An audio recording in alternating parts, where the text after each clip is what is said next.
Hey, what's up YouTube fam? Brandon Weaver here once again. Today we're talking about student loan collections, how you can fight back, and I got a great testimonial coming in right now. All right, so it says, hi Brandon, just wanted to say thank you again for sharing your knowledge and providing the tools needed for people like myself and others.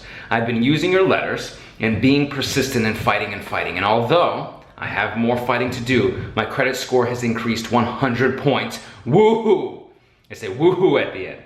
Woohoo! I guess that's maybe how they do it. 100 points. That's fantastic. We really appreciate you writing in and expressing your increase to the subscribe tribe here so you know that you can do this yourself. 609creditrepair.com, or we can do the work for you at theawesomelifegroup.com. Help you out, find out about the laws, how to leverage those laws, Fair Credit Reporting Act, and some of the state and federal laws. Let's talk about how you can fight back on student loan collectors and all collectors right now, all right? We've got a great subscribe tribe member here who writes in, all right? Nina, she knows who she is and where she wrote in. It's very good stuff here, so we're gonna get right into it. So hi Brandon, I've watched a lot of your videos on student loans. I've got a New York Times article for you, okay? I paraphrase. This is what it talks about student loan collectors.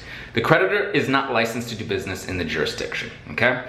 So, student loan collector, not necessarily licensed or doing business fully qualified, okay? So we're gonna talk about a business license and a qualification. Try and keep those two separate. We got qualification, we got business license for specific business needs, okay? So, there's an article talking about a creditor not being specifically licensed to do business in that jurisdiction, okay? Some states require foreign corporations, those based in other states. So if you have a corporation, a C Corp, S Corp, LLC, based in another state, must be registered to operate in the foreign state. So if you have a Washington corporation trying to do business and collect from you in, let's say, Nevada, they might need to be registered as a foreign corporation. The qualification. They might also need a special license to be a collector in that state, but we'll get more to that in a second. So let's continue this, okay?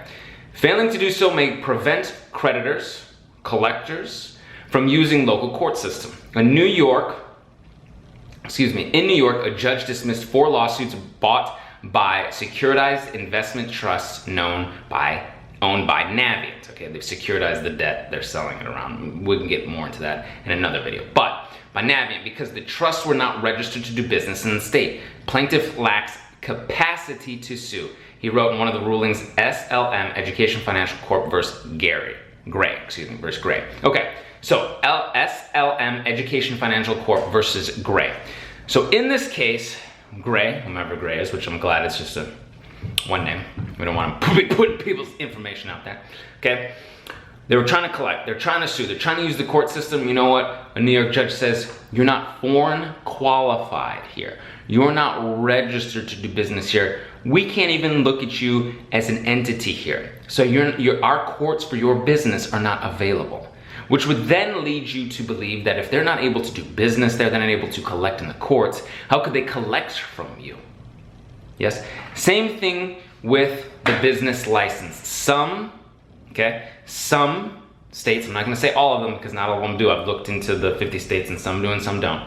Some collectors must be licensed in that state on top of being foreign qualified, okay? Two separate things, on top of being foreign qualified to be able to collect, okay? So all of those things play into it. Now, this is the question that Nina has. Okay, and that many of you have.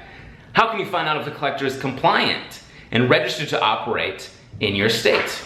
This is a great question because a lot of people don't know. Until you're in business, you don't know where to go to learn about businesses. You go to that state, your state, so if it's New York or Washington like we talked about earlier, you go to that state's Secretary of State website. Very simple. I actually was looking at Washington's just as an example.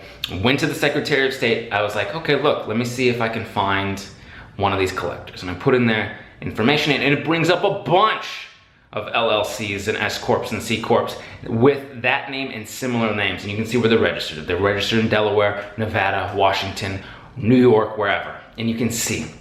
And then on top of that, you can check your state and you can see, do they need a special collector license? Okay, sometimes I believe Washington might. Okay, I would have to double check, right?